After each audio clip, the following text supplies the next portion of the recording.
महागाव तालुका गडिंग्लज मध्ये राष्ट्रवादी काँग्रेस शरदचंद्र पवार गटामार्फत घेण्यात आलेला हिरकणी महोत्सव हजारो महिलांच्या उपस्थितीत मोठ्या उत्साहामध्ये संपन्न झाला।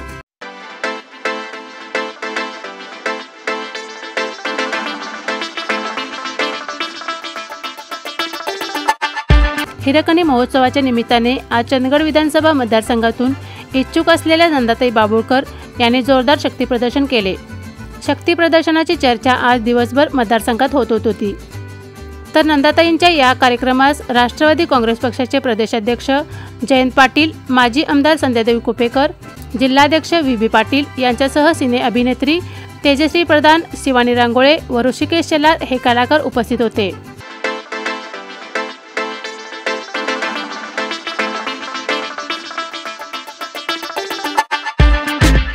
यावेळी महिलांच्यासाठी विविध मनोरंजनाचे कार्यक्रम व स्पर्धा आयोजित केल्या होत्या। उपस्थित महिलांनी कलाकारांच्या सोबत धमाल मस्ती केली। त्यानंतर नंदाताई बाबुळकर यांनी महिलांना मार्गदर्शन केले। एक समाज म्हणून आपण सगळ्यांनी अंतर्मुखून विचार करण्याची गरज आहे की कुठे चाललाय हा समाज। आज खरोखर या निमित्तानं आपण सर्वांनी ठरवलं पाहिजे की जबाबदारी आपण सगळे घेऊया। आता कुणावर अवलंबून राहायला नको। आपण स्त्रिया सक्षम होऊया, आपण स्त्रिया आर्थिकदृष्ट्या सबल होऊया आणि आपलं हे जे आपलं भविष्य आहे ते आपल्या हातात घेऊया। लोकसभेच्या निवडणुका होऊन गेल्या। लोकसभेच्या निवडणुकीत जो पराभव झाला त्यामुळे काही पक्षांनी ठरवलं की विधानसभेच्या निवडणुकीला सामोरं जाताना या भोळ्या बाबड्या महिला आहेत त्यांना काही समजत नाही असं त्यांना वाटतं की आपण काहीतरी त्यांना आमिष दाखवावं आणि या निवडणुका जिंकाव्यात। पण माझा तुमच्यावर विश्वास आहे, माझा तुमच्यावर विश्वास आहे की तुम्ही डोळे उघडून या निवडणुकीला सामोरं जाल। तुमच्या डोळ्यासमोर तो शेतकरी ठेवा की ज्याला जीएसटी लावलंय, त्याच्या खतावर लावलंय, कीटकनाशकावर लावलंय, पशुखाद्यावर गेलंय, शेतकऱ्याचं कंबरडा आज मोडलंय। 450 रुपयाचा गॅस 1000 रुपयावर गेला, डाळ, तेल, तांदूळ सगळ्यावर तुम्ही जीएसटी लावला। अगदी तुमचं रिचार्ज मोबाईलचा जो घरात प्रत्येकाच्या 4-5 मोबाईल आहेत तोही तुम्ही वाढवला। असं महिलांचं सगळं बजेट आज कोलमडून पडलेलं आहे। या सगळ्या गोष्टींचा विसर पडू देऊ नका। आज आपल्या घरातला मुलगा शिकलेला आहे, मुलगी शिकलेली आहे, पण बेरोजगार फिरते, त्याचा विसर पडू देऊ नका। या निवडणुकीत या आमिषाला फुल कापाना बळी तुम्ही आज पडू नये ही आज माझी तुम्हाला विनंती आहे। एवढीच विनंती करेन की आदरणीय पवार साहेब वयाच्या 84व्या वर्षी या संघर्षात हातात तलवार घेऊन उतरलेले आहेत। आपण सर्वांनी पवार साहेबांच्या बरोबर या लढ्यात त्यांच्याबरोबर राहूया। प्रदेशाध्यक्ष जयंत पाटील यांनी राज्य सरकारवर घणाघाती आरोप करत सध्याचे सरकार लाडक्या खुर्चीसाठी कुठल्याही थराला जाऊ शकते, त्यामुळे महिलांना असुरक्षित वाटणाऱ्या राज्यात सुरक्षितता नांदायची असेल तर महिला आणि सर्वसामान्य जनता गुण्यागोविंदाने राहावी असे वाटत असेल तर येणाऱ्या निवडणुकीत महाविकास आघाडीला संधी द्या असे आवाहन आज जयंत पाटील यांनी केले। लोकसभेच्या निवडणुकीत मुंबईमध्ये सत्तेत बसलेली लोक आता थोडीशी खळबळून जागी झाली। त्यांना महाराष्ट्रात आपल्याला महाराष्ट्र पाठिंबा देईल असं वाटत नाही आणि म्हणून त्यांनी महाराष्ट्राच्या तिजोरीचं दार काढून ठेवलेलं। दारच काढून ठेवल्यामुळं पाहिजे त्या घोषणा आता सध्या चालू आहे आणि तुमच्यापर्यंत पोहोचण्याचा प्रचंड प्रयत्न चालू आहे। सर्व प्रलोभनं देण्याचं काम चालू आहे आणि प्रलोभनं देत असताना तुम्हा सगळ्यांना वश करण्यासाठी पाहिजे त्या घोषणा हवेत चालू आहे। त्या किती पूर्ण होणार, कधी पूर्ण होणार याविषयी फारशी लोकांना आस्था नाहीये, कारण लोकांना माहिती आहे की यांचा 2 महिन्याचा जीव आहे, 2 महिन्यानंतर हे राहणार नाही। त्यामुळे या सगळ्या घोषणा या हवेत उडून जातील अशी भीती वाटत असल्यामुळे सरकारमधले काही मंत्री महाराष्ट्रात फिरतायत आणि सांगतायत या योजना आम्ही चालू केल्या, या योजना चालू ठेवायच्या असेल तर आम्हालाच मत द्या, नाहीतर या योजना बंद पडतील। अशा महिलांना महाराष्ट्रभर धमक्या देत सरकारचे मुख्यमंत्री आणि उपमुख्यमंत्री आणि मंत्री महाराष्ट्रभर फिरतायत आणि लोकसभेच्या आधी ज्या बहिणी लाडक्या नव्हत्या त्या लोकसभेच्या नंतर अचानक लाडक्या झाल्या। लोक काही खुली नाहीये, लोकांना कळतं की यांचं लाडकेपण कशात गुंतलेलं आहे। लाडक्या खुर्चीसाठी आता दिसेल तो लाडका व्हायला लागले। कुणी गुलाबी रंग घालून फिरायला लागलाय, कुणी आणखी कुठले रंग वापरायला लागलाय आणि लोकांच्या पुढे नजरेत धरण्याचा प्रयत्न करतात, कारण लोक यांच्याकडे बघायला तयार नाही. सरकारच्या खिशातून सरकार प्रचार करतंय आपल्या योजना सांगण्याचं. एवढं आत्मविश्वास गेलेलं सरकार महाराष्ट्रात यापूर्वी कधी झालं नाही.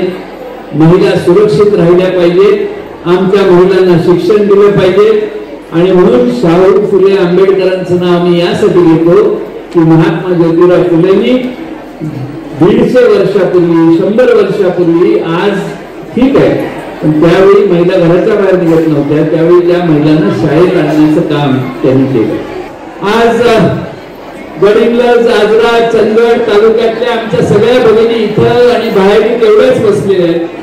त्या सगळ्यांना माझी विनंती आहे की आपण वरपणे त्या सगळ्या भगिनींना माझी विनंती आहे की आपण उद्याच्या विधानसभेच्या निवडणुकीत एकसंघपणाने घराच्या बाहेर पडून तुतारी वाजवणाऱ्या माणसाच्या चिन्हाच्या मागे ताकदीनं प्रचार केला पाहिजे. मी तुम्हाला महाविकास आघाडीच्या वतीने, राष्ट्रवादी शरद पवार साहेबांच्या पक्षाच्या वतीनं विश्वास देतो. या सरकारने चालू केलेल्या योजना तर आम्ही अधिक चांगल्या पद्धतीनं तुम्हाला देऊच, पण त्याच्यापेक्षा अधिक काही गोष्टी आणि महाराष्ट्रातल्या आमच्या भगिनीच्या केसालाही धक्का लावणार नाही अशी व्यवस्था महाराष्ट्रात आम्ही निर्माण करून देऊ, हा विश्वास मी आपल्याला या निमित्तानं देतो. आज आमच्या या मतदारसंघातले सगळे मान्यवर एकमुखाने एकत्रित इथं जमलेले आहेत. ते सगळे एकमुखाने या विधानसभेच्या निवडणुकीत चांगल्या पद्धतीनं काम करतील. शिवसेना आणि काँग्रेस हे दोन्ही पक्ष आपल्याला चांगली साथ देतील आणि हा मतदारसंघ महाविकास आघाडीच्यासाठी निवडून देण्याचं काम आपण सगळ्यांनी करावं.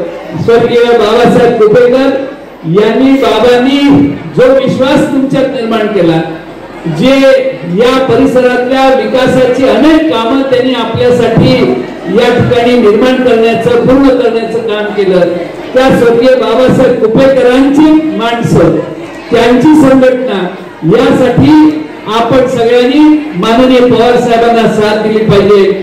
आज महाराष्ट्रात अनेक लोक पवार साहेबांना सोडून गेलेली असली तरी अनेक कार्यकर्ते, महिला, पुरुष, सामान्य माणसं पवार साहेबांच्या मागे उभी होती, म्हणून 10 पैकी 8 जागा त्यांच्या लोकसभेत निवडून आल्या. माझी विनंती आहे आपल्याला की उद्याच्या निवडणुकांमध्ये देखील ज्या तडफेनं 84 वर्षाचे पवार साहेब आज सकाळी 11 वाजता हुतात्मा स्मारकापासून गेटवे ऑफ इंडिया पर्यंत मोर्चा झाला, त्यात चालत गेले. 84 वर्षाचा आपल्या सर्वांचा नेता आजही महाराष्ट्रातले सरकार आणि मोदी शहांचं दिल्लीतलं सरकार उलटून टाकण्यासाठी कष्ट करतोय. त्या पवार साहेबांच्या मागे जसे स्वर्गीय बाबासाहेब कुपेकर ठामपणाने ताकदीने उभे राहिले, त्याच पद्धतीनं चंदगड, आजरा, गडिंग्लज भागातली जनता पवार साहेबांच्या मागे उभी राहील अशी अपेक्षा व्यक्त करतो. आमचं काम अमर साधं आहे. अमरच्या भाषणात तुम्हाला कळलं असेल, आमची काम करायची पद्धत साधी आहे. आमच्याकडे साधन संपत्ती मर्यादित आहे, पण आमच्याकडे सगळ्यात मोठी गोष्ट आहे ती म्हणजे महाराष्ट्रातल्या जनतेचा आशीर्वाद आमच्या बरोबर आहे. आमच्या बरोबर शरद पवार साहेबांच्या नावाची शक्ती आहे आणि त्यात आम्ही या उद्याच्या लढाईत यशस्वी होऊ असा विश्वास मी या ठिकाणी बाळगतो. या ठिकाणी या मतदारसंघाचा अधिक गतीनं, वेगानं विकास करण्याचं काम आम्ही करू. शेवटी काही लोक गद्दार म्हणून पवार साहेबांना सोडून दिले, त्या गद्दारीचा हिशेबही या मतदारसंघात आपल्याला सगळ्यांना करायचा. पवार साहेबांना सोडलं की काय होतं हे लोकसभेत 10 ठिकाणी आपण 8 ठिकाणी दाखवून दिलेलं आहे. आणि त्यामुळं पवार साहेबांच्या जीवावर जे मागच्या वेळी विधानसभेत निवडून आले त्यांचा पराभव करण्यासाठी आपण सगळ्यांनी ताकदीने उद्याच्या विधानसभेच्या निवडणुकीत तुतारी वाजवणाऱ्या माणसाच्या मागे ताकद उभा करा, एवढीच विनंती या निमित्तानं करतो.